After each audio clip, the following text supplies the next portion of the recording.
नमस्कार स्टूडेंट, आज हम आपके साथ डिस्कस करेंगे ज्योमेट्रिक प्रोग्रेशन जीपी की बात करेंगे।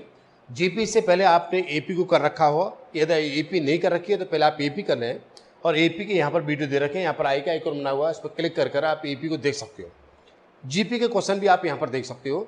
लेकिन आज जीपी हम स्टार्ट कर रहे हैं आपके लिए और बहुत अच्छी तरह समझने की कोशिश करेंगे। इसके बाद इस पर क्वेश्चन निकालेंगे, पहले इसके कंसेप्ट को समझेंगे, फिर इसके क्वेश्चन निकालेंगे। देखिए, हमने पढ़ा है कि 2, 4, 6, 8, 10 ये एक सीक्वेंस क्रिएट हो रही है। इस सीक्वेंस के अंदर हो क्या रहा है कि ये फर्स्ट टर्म है, ये सेकंड टर्म है, ये थर्ड टर्म इस तरह से है। आप देख रहे हैं जब इसमें से इसको माइनस करें और इसमें से इसको माइनस करें, इसमें से इसको माइनस करें तो ये इक्वल नंबर आता है। हम क्या करें, सेकंड टर्म में से यदि फर्स्ट टर्म माइनस करें, राइट, और थर्ड टर्म में से सेकंड टर्म माइनस करें, यदि इक्वल आता है तो इस कंडीशन में ये जो एपी जो सीक्वेंस क्रिएट होती है that is called the AP. लेकिन जीपी के अंदर क्या होता है, देखिए यहां पर आप माइनस करें, ध्यान रखना, इस सेकंड टर्म में से इसको माइनस कराएं, इसमें से इसको माइनस कर रहे हैं और इसमें से इसको माइनस करने पर इक्वल आता है, तो जो सीक्वेंस क्रिएट हो रही है that is called the AP.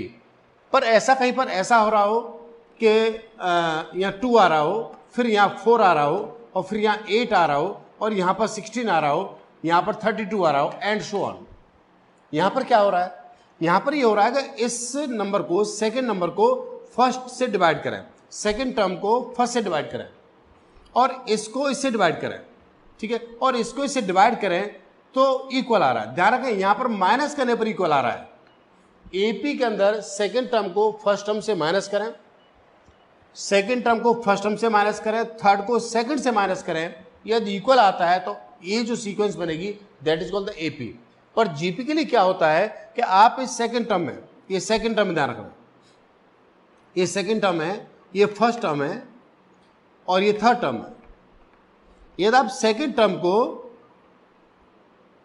First term से डिवाइड करें और थर्ड टर्म को सेकंड टर्म से डिवाइड करें और इक्वल आता है, जब इक्वल आता है आप इसको इससे डिवाइड करें, इसको इससे डिवाइड करें, इसको इससे डिवाइड करें और इसको इससे डिवाइड करें, ऐसे डिवाइड करेंगे, ध्यान रखें, और इक्वल आता है, तो इस सीक्वेंस को अपन बोलते हैं ज्योमेट्रिक प्रोग्रेशन जीपी।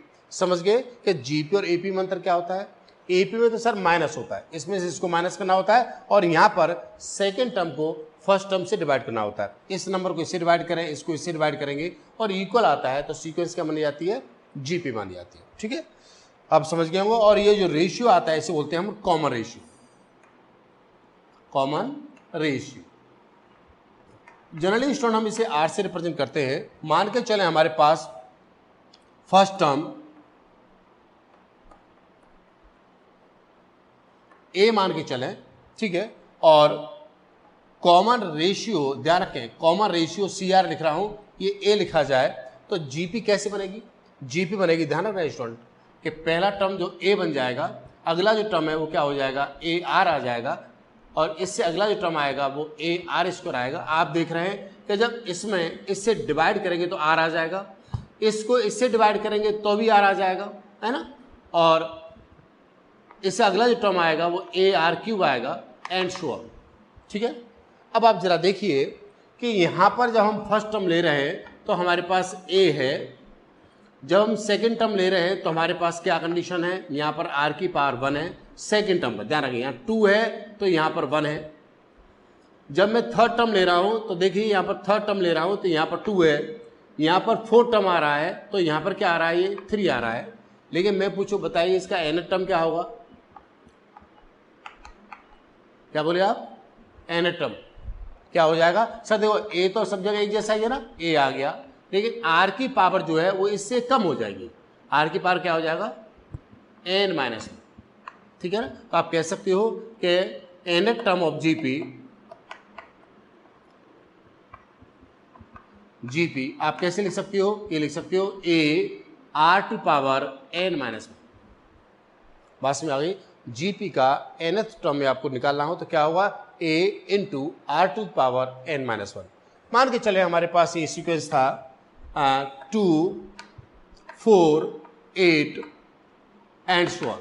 हम आपसे पूछे बताइए इसका 10th टर्म क्या हुआ, ठीक है, 10th टर्म क्या होगा, तो आप कह सकते हो इसका फर्स्ट टर्म क्या है, फर्स्ट टर्म सर ए है, सॉरी फर्स्ट टर्म 2 है, और लेट कॉमन रेशियो आर, और आर कितना आएगा, आर जो आएगा वो 4/2, 4/2, ध्यान है इसको से डिवाइड करने पर जो नंबर आएगा वो आर आएगा, और आर कितना आ गया, 2 आ गया। अब हमसे पूछा रहा है कि 10 टर्म बताइए, 10 टर्म क्या होगा, A10, और A10 क्या होगा, A10 होगा सर AR⁻10-1। ध्यान रखें AP का सॉरी GP का nth टर्म जो है वो AR⁻n-1 होता है। यदि हम 10 टर्म निकालना चाहते हैं तो यहाँ पर क्या हो जाएगा 10-1। हम A और R की वैल्यू पुट कर सकते हैं। A कितना है हमारे पास 2 है, और R की जो वैल्यू है वो 2⁹। इसे सॉल्व करेंगे, सॉल्व कर लें, ये 2⁻1 है, 2⁻9 है, तो आंसर क्या होगा 2⁻10। यदि इसे आप सॉल्व कर सकते हो आगे से सॉल्व कर दें, अदरवाइज आप अपना आंसर यहाँ पर भी छोड़ सकते हो। आप समझ गए कि हमने GP का nth टर्म क्या होता है, ये बात समझ में आ गई होगी। एक बार कॉपी करिए, इसके बाद बताऊंगा कि इसका सम का फॉर्मूला क्या होता है। अब स्टूडेंट समझने की कोशिश करेंगे कि GP के n टर्म का सम कैसे निकालते हैं। ठीक है, हमारे पास GP है A plus AR plus AR² and so on, last का टर्म जो है वो है ARn-1, और इससे पहले वाला जो नंबर होगा वो होगा ARn-2। ठीक है सर, हमें इनका सम बताना है। मान लेता हूँ एक सीक्वेंस हमारे पास ये है जो GP है, हम इसका सम निकालना चाहते हैं। इसका सम निकालने का क्या फॉर्मूला बनेगा ये समझने की कोशिश करते हैं। देखिए स्टूडेंट, ऐसा करिए, इस इक्वेशन में, ये इक्वेशन बन गया ना S = इतना, इस इक्वेशन में R से मल्टीप्लाई करके इसी के नीचे लिखिए, R से मल्टीप्लाई आप इसमें करेंगे तो क्या हो जाएगा, यहाँ हो जाएगा SR, ठीक है ना, और जब R से मल्टीप्लाई इसमें करेंगे तो क्या हो जाएगा AR आ जाएगा। तो AR के नीचे इस नंबर को लिख दीजिए, ध्यान रखें AR यहाँ लिख दीजिए। मैं क्या कर रहा हूँ, मैं इसमें R से मल्टीप्लाई करके इसी के नीचे लिख रहा हूँ। मैंने इसमें R से मल्टीप्लाई किया तो SR हो गया, इसमें R से मल्टीप्लाई करूँगा तो AR आ जाएगा, तो AR के नीचे लिख दिया मैंने, कोई प्रॉब्लम, ठीक है नहीं है। अब फिर जब मैं इसमें R का मल्टीप्लाई करूँगा तो AR² आएगा, तो इसको इसके नीचे लिख दिया, एंड सोन ऐसे लिखेंगे। और जब इसका मल्टीप्लाई इससे करेंगे तो क्या हो जाएगा, ये हो जाएगा ARn-1, इसमें मल्टीप्लाई करूँगा, और जब इसमें मल्टीप्लाई करूँगा तो क्या हो जाएगा, ये हो जाएगा ARn। जब मैं R का मल्टीप्लाई इसमें करूँगा तो ये हो जाएगा ARn-1 है, R का मल्टीप्लाई करूँगा तो ये हो जाएगा ARn, ध्यान रखें ARn-1 मल्टीप्लाई AR, तो क्या हो जाएगा ARn। ठीक है, बस में आ गई। अब उसके बाद मैं क्या करूँगा, इसको सेपरेट कर रहा हूँ। मैंने क्या किया है, मुझे सम निकालना था AR plus AR² and so on, इनका सम निकालना था मेरे को, और इनका सम निकालने के लिए मैंने क्या करा, इसको S के बराबर लिखा। फिर मैंने क्या करा, इसमें R से मल्टीप्लाई करे इसी के नीचे रख दिया। जब मैंने इसमें R से मल्टीप्लाई करूँगा तो यहाँ पर आ गया, जब R से मल्टीप्लाई इसमें करूँगा तो AR हो जाएगा, तो मैंने AR के नीचे AR को रख लिया। जब इसमें R से मल्टीप्लाई करूँगा तो AR² आएगा, उसको मैंने AR² नीचे लिख लिया। और जब R का मल्टीप्लाई इसमें करूँगा तो ARn-1 आएगा, उसके नीचे लिख लिया। जब R का मल्टीप्लाई इसमें करूँगा तो ARn आएगा, इस तरह लिख दिया। इसके बाद मैं इनको सेपरेट कर सकता हूँ। देखिए सेपरेट करेंगे तो यहाँ पर माइनस आ जाएगा, यहाँ माइनस, और यहाँ पर माइनस, और यहाँ पर भी माइनस हो जाएगा। आप देख रहे हैं कि यहाँ पर क्या हो जाएगा, यहाँ हो जाएगा SR इक्वल टू, ये कैंसिल हो जाएंगे सभी, यहाँ पर खाली क्या बचेगा, A बचेगा, और ये सभी कैंसिल हो जाएंगे, और लास्ट में क्या बचेगा हमारा, ये भी कैंसिल हो जाएगा, और लास्ट में बचेगा मानावर खाली ARn। ठीक है ना। अब देखिए आप इसको लिख लें, S कॉमन ले लें तो क्या हो जाएगा 1 - R आ जाएगा, और आप यहाँ से A कॉमन ले लें तो क्या हो सकता है 1 - R⁻n, ये हो सकता है। ठीक है, और आप S निकालना चाहते हो तो ये हो जाएगा A bracket 1 - R⁻n divide by 1 - R। ठीक है स्टूडेंट्स, GP के n टर्म का सम निकालने का फॉर्मूला होता है A bracket 1 - R⁻n upon 1 - R। आप चाहो तो इसको ऐसे भी लिख सकते हो, A आप यहाँ से माइनस कॉमन लेंगे तो ये पहले आ जाएगा R⁻n -1 अपॉन R-1। ठीक है, तो Sn of GP is given by AR⁻n -1 upon R-1। ठीक है, ये बात समझ आ गई। ये क्या है, GP के n टर्म का सम का फॉर्मूला है कि GP के n टर्म का सम क्या होगा। फॉर एग्जाम्पल हम ये कहते हैं आपके पास 3, 6, 18 एंड सो ऑन, ये एक सीक्वेंस है जो जीपी है। आप इसमें इसको डिवाइड करेंगे तो कितना टाइम डिवाइड होगा, ये 2 टाइम डिवाइड होगा, और सॉरी यहाँ पर 12 होगा, इसको इससे डिवाइड करेंगे तो 2 आएगा, फिर यहाँ पर कितना आएगा 24 आएगा। मैं आपसे पूछना चाहता हूँ, जरा बताइए इसके 5 टर्म का सम कितना होगा।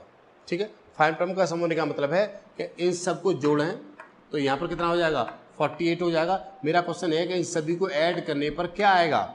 आप चाहो तो इनको सबको ऐड करके दे सकते हो, ठीक है, लेकिन बाय द फॉर्मूला इनके 5 टर्म का सम कितना आएगा। तो क्या फॉर्मूला बनेगा, तो फॉर्मूला ये बनेगा कि पहला टर्म क्या है, पहला टर्म है आपके पास 3, कॉमन रेशियो कितना है, कॉमन रेशियो निकालने के लिए आप इसको से डिवाइड करेंगे 6/3 आएगा। ठीक है, तो जो 2 आ जाएगा। अब आप S5 निकालना चाहते हो तो फॉर्मूला क्या बनेगा, फॉर्मूला बनेगा सर A/r⁴n -1/r-1। ये हमारे पास Sn का फॉर्मूला है, और S5 का फॉर्मूला क्या बन जाएगा, ये बन जाएगा A की वैल्यू पुट कर दो 3, R की वैल्यू पुट कर दो 2, पावर 5 -1 नीचे क्या हो जाएगा 2 - 1। ठीक है, सॉल्व करेंगे तो आपके पास वैल्यू आ जाएगी S5 = 3 2 to पावर 5, ये हो जाएगा 32 -1, और S5 जो है आपके पास 3 × 31 इतना आ जाएगा। सॉल्व करेंगे तो ये आपके पास S5 जो है वो 393 आ जाएगा। बस में आ गई। देखिए, सबसे इंपॉर्टेंट बात है कि आपको ध्यान रखना है कि जीपी के nth टर्म आपको निकालना हो, nth टर्म की पोजीशन बताना हो, आपको बताना हो 10वां टर्म क्या हुआ, आपको बताना हो 5th टर्म क्या हुआ। तो उसके लिए फॉर्मूला हमारे पास n = AR(n-1), ठीक है, याद रखेंगे। और दूसरी बात है, हमें n टर्म का सम फाइंड आउट करना हो तो हमारे पास फॉर्मूला है AR⁴n -1/r-1। और चाहो तो आप इसको ऐसे भी लिख सकते हो A1 - r⁴n/1 - r। अच्छा रहेगा। मैं आपको बता दूं यहाँ पर थोड़ा सा, यदि आपकी r की वैल्यू फ्रैक्शन में है, ठीक है ना, r की वैल्यू फ्रैक्शन में है और 1 से लेस है, लेस देन 1 है, तो इस फॉर्मूले लिख लोगे तो ज़्यादा अच्छा रहेगा। और r की वैल्यू यदि आपकी ग्रेटर देन 1 है और तब आप ये फॉर्मूला लगाओगे तो मैं समझता हूँ ज़्यादा अच्छा रहेगा। पर ऐसा कोई रूल आप मत दिमाग में पालिए, आप दोनों में से जो चाहें फॉर्मूला लगा सकते हो, कोई भी कन्फ्यूजन की जगह आपको नहीं होनी चाहिए। मैं समझता हूँ आप क्वेश्चन जरूर निकालेंगे, और इसके बाद मैं आपको जो क्वेश्चन दे रहा हूँ उससे आप सॉल्व करेंगे। सॉल्व करके मुझे जरूर बताएंगे कि उसका आंसर क्या आ रहा है, ठीक है। और अगले वीडियो में मेरे से आप कौन सा क्वेश्चन चाहते हैं ये मुझे बताएंगे, जरूर बताएंगे, और इसके कमेंट्स बहुत जल्दी करेंगे, ठीक है ना, बहुत जल्दी। जो क्वेश्चन दे रहा हूँ उसे सॉल्व करेंगे। ओके, आप इसे कॉपी कर लीजिए। यहाँ पर मैं आपको एक क्वेश्चन दे रहा हूँ, और एक क्वेश्चन है कि सीक्वेंस है 5, 25 एंड 125। बताना है कि सीक्वेंस का 10th टर्म क्या होगा और इस सीक्वेंस का nth टर्म क्या होगा, ठीक है। आप जरूर बताएंगे, लेकिन साथ में मुझे कमेंट बॉक्स में यही बताएंगे कि आप अपनी ज्योमेट्रिक प्रोग्रेस में जो एक्सरसाइज है उनमें से कौन कौन से क्वेश्चन मेरे से चाहते हो। ये बात मेरे को कमेंट आज ही मिल जाने चाहिए, ठीक है, जिससे कि इसका मैं वीडियो बनाऊँ तो मुझे पता लग सके कि आपकी प्रॉब्लम क्या है, ठीक है। यदि आपने नहीं कर रखा है तो मुझे बता दें कि अभी आपने नहीं करा है तो मैं सॉल्व करूँगा अपने हिसाब से। हो सके तो ये वीडियो अपने फ्रेंड के साथ जरूर शेयर करिए, ठीक है, और मन लगा के पढ़ाई करिए। Thank you very much. और हाँ, लाइक और डिसलाइक करना बिल्कुल मत भूलिए। Thank you.